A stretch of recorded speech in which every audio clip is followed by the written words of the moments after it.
Hey everybody, how's it going? I am your host Adrian, coming to you almost live from lovely Petaluma, California, here in Studio MC2 at QuickSurf Internet Studios. The Geekinator is a proud member of the Tech Podcast Network. If it's tech, it's here. Do feel free to head on over to techpodcast.com and check out all the other technology-related shows over there as well. I'd like to encourage everybody to visit us online over at quicksurf.com. You can subscribe to all of our shows. The Geekinator as well as Linux News Log. Please do subscribe to the show if you have not already done so. If you're a longtime audience member, thank you for staying subscribed. If you're watching this on YouTube, you can subscribe to the show in the link up above me here. And I encourage you to do so. Help support the show. With that, let's go ahead and get into the news, or not news, but the stories and the links and the stuff that I found so interesting for this episode of the Geekinator. Starting off over at Ars Technica, this I thought was pretty interesting. Google stands up for Gmail users, requires cops to get a warrant. This is nothing but good news. As email privacy laws stall in Congress, Google pushes for a stronger standard. So basically, the United States remains far ahead of all governments who request user information from Google, according to the company's latest transparency report, which is July through December of 2012. That came out today, Wednesday. I'm recording this Wednesday night. American government agencies, including federal, state, and local authorities, made over 8,400 requests for nearly 15,000 accounts, far exceeding India, the next largest country in terms of information requests. 88% of those queries, Google complied with at least some, if not all, of the request. And for the first time, they're also breaking down the type of legal requests that were made. So, interestingly enough, 22% of those requests were made under probable cause-driven search warrants delivered by the Electronic Communications Privacy Act, the ECPA. Authorities have also been known to request information using ECPA subpoenas, which are much easier to obtain. So, Google is saying that they require at least an ECPA search warrant in order for them to be compelled to produce any kind of content. If they come for registration information, that's one thing, but if they ask for content of email, that's another thing. So this is good news. Hopefully Google keeps the heat up and basically makes it to where if you are some type of law enforcement authority or government authority, you need to have, at least some type. They're not just going to hand our information out, which is good. That's definitely a good thing. From PC Mag, this I thought was cool because I'm kind of a storage junkie. Researchers turn DNA into digital storage medium. The next great digital storage medium may be us, or our DNA to be precise. DNA acid stores the code that makes us humans and not, say, flatworms, which is to say that DNA is a remarkably evolved storage media that can pack in a variety and complexity of organic life in just a small amount of biological matter. So turning that into digital and not biological information is tough. It's proven difficult to encode efficiently and reliably using artificial means. However, they figured out how to read the data stored in long dormant DNA. So if they can work out how to write it, DNA could be a pretty efficient storage medium, which I find pretty cool because you can pack a lot of bits. You can pack a lot of bits into a tiny amount of space if you're using DNA. So definitely something I'll be keeping an eye on as things progress. Over at foxnews.com, this caught my eye. Apes get iPads at the National Zoo. Orangutans at the Smithsonian's National Zoo are now using iPad apps to keep occupied. Why? Well, largely, according to Becky Malinsky, the keeper of the zoo, it's about changing up the day-to-day lives of the animals. They already vary their food, toys, and social interactions every day, but the iPad offers another way to engage their sight, touch, and hearing. That sounds harmless enough. Assuming it's, done appropriately, that'll be something to keep an eye on. Over at ReadWrite Enterprise at readwrite.com, there's an open source file system that's taking on Microsoft's ExFAT patents. It's a tiny little guy, a small developer. He has readied an open source alternative to Microsoft's ExFAT file system, providing companies and individuals with a free alternative to Microsoft's file system for flash drives. Now, this is a much larger deal than you think it is. Flash drives are extremely prevalent. Not only that, but ExFAT is used in all kinds of flash storage, not just the little thumb drives that you stick into your USB port. It's used on digital cameras, camcorders, anything that's got, you know, a little flash storage device that you can plug in. Well, guess what? That's ExFAT. So, Andrew Nayenko, I'm hoping I pronounced your name right, Andrew. He has announced the Fuse ExFAT 1.0.0. It's taken him 3 years of development to get this together, largely because Microsoft does not publish the ExFAT file format, so he's kind of had to really reverse engineer it. He's posted tarball archives to Google's code site. They can be compiled for GNU Unix-based operating systems and Apple's OS X. So definitely something to check out. Unfortunately, this is the downside, is this could potentially mean a loss of revenue for Microsoft. They've been busy licensing ExFAT for all kinds of stuff. And so Microsoft might come after this guy, depending on how popular this project is and whether or not Microsoft loses money on it. So it's definitely something to keep an eye on. You know, definitely something we need to keep an eye on.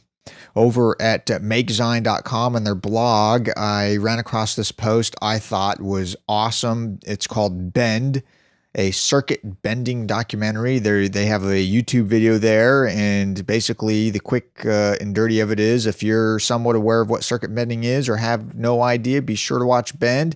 It's a short documentary on circuit bending created by Greg and Tim Andreessen of Greater Sirens with Nick Peterson and Thomas McCloskey for one of their classes at Expression College. It features interviews with Dimitri SFC, Derek Sagbol, aka Dr. Rec, circuit bending documentarian, Eric and Mark Pauly from Sounds Beyond, and Reed Ghazala, the father of circuit bending. Pretty neat. I checked it out. I thought it was awesome. Definitely check it out if you're into circuit bending, or if you don't even know what circuit bending is. This is something to check out for sure. Over at Mashable, any of you like StarCraft? I'm a huge StarCraft fan. I love StarCraft. Play it whenever I can.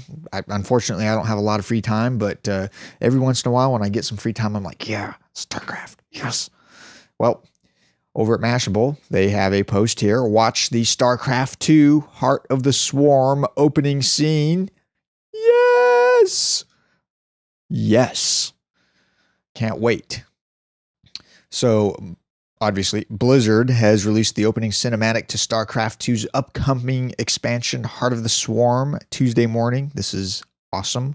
The expansion brings new units to the competitive real-time strategy game, as well as a single-player campaign focusing on the bug-like Zerg alien race. Can't stand Zergs. I usually play Terran. The Zerg can be seen in the trailer being attacked by Terran, another playable race in the game. StarCraft 2 is obviously one of the more popular esports franchises, with streaming matches watched by millions. So it's out March 12th for the personal computer, so I will be definitely looking into seeing what I can do with some of that good StarCraft love. From Gizmodo, Kim.com, mega upload. Well, Kim.com has now released a new site called Mega. And this is kind of a blurb on that. Kim.com's Mega Manifesto, privacy is a basic human right. I totally agree. He just broadcast a whole live spectacle to the world from his mansion in New Zealand. Lofty ideas, techno, a fake FBI raid. Woohoo. The gist, his new startup Mega isn't just super private file storage in the cloud. It's a political statement about your privacy. Your data is yours and yours alone. And so the way Mega works, if none of you have heard about this, you should probably go look it up, is Mega Upload, the old service that got shut down. Now, basically everything was out there in the open. But the way this Mega works is the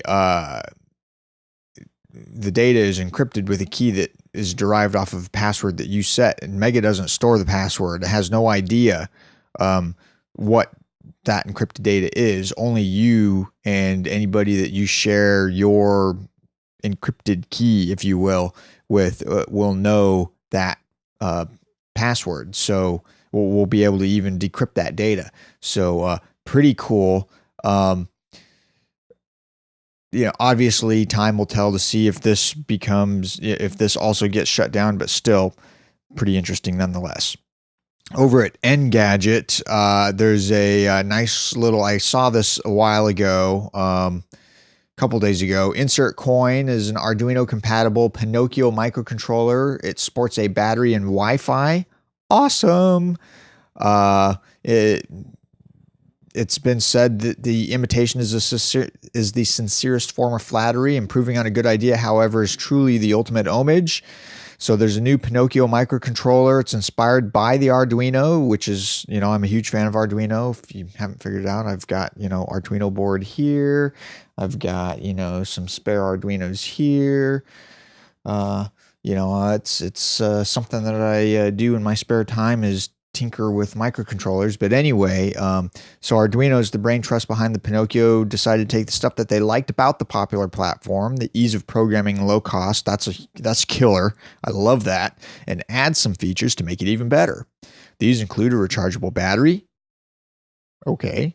A temperature sensor. And a built-in radio that allows one Pinocchio with a Wi-Fi shield to communicate wirelessly with other Pinocchios. Pretty neat. So definitely something to look into if you are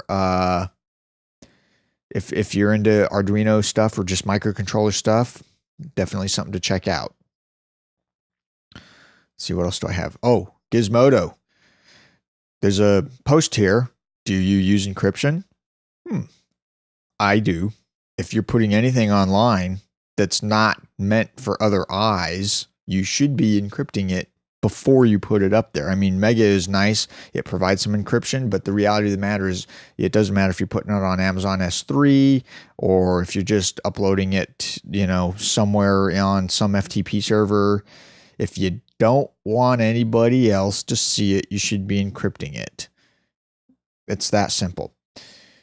So this is designed to get some dialogue going. The launch of Mega is putting a big emphasis, if you will, on encryption, but it's not like that kind of security is anything new. I've been encrypting stuff for years, personally, myself. It's just a pain sometimes. Do you ever go out of your way to encrypt your files? Heck yes, I do, especially if they're personal and private. Do you think it's worth the effort? Oh, yeah. The risk of losing that password and being screwed? Do you have the urge to start? Oh, if you haven't, you need to, because as with hard drives, if you have not lost data yet, you will. It's not a matter of if, it's a matter of when. Same thing with personal and private data. If you're putting it on the internet anywhere, i.e. backups, cloud storage, you have a backup running off to, Carbonite or, Mosey or some backup service, Amazon S3. If it is personal and private and confidential, you should be encrypting it before you put it up. There are lots of tools out there for doing it. I'm not going to tell you my scheme because even though my data is fairly safe anyway, I just, I can give you some best practices, but that's for another post if people are interested in even hearing about what I do. But anyway, shoot me an email, geekinator@quicksurf.com. If you give me your thoughts on this. I'd love to hear from you guys. And, if you're not already encrypting your online backups or anything personal and private that you put up in the cloud, do it already. It's worth it. It is worth it. Just do it. Find some good tools and do it. Also over at Gizmodo, I thought this was just cool. I couldn't pass it up. I'm a huge Lego fan. Lego, please, Lego, you must make this A-Team van. It's a Lego A-Team van. I'm a huge fan of A-Team. The movie, loved it. Went, TV series, love it. Lego van for A-Team. It's awesome. You got to check it out. Go check the link out. Go to the website, quicksurf.com. Everything I've talked about is linked up in the show notes. Check out the Lego A-Team van. It's great. I wish Lego would make this available. I really do. Wish they would make it available. So anyway, that will do it for this edition of the Geekinator. As always, everything we've talked about is linked up in the show notes. Just visit us online over at quicksurf.com. And please do subscribe to the show if you have not already done so. And I will see all of you on the next episode. Thanks for watching. Bye.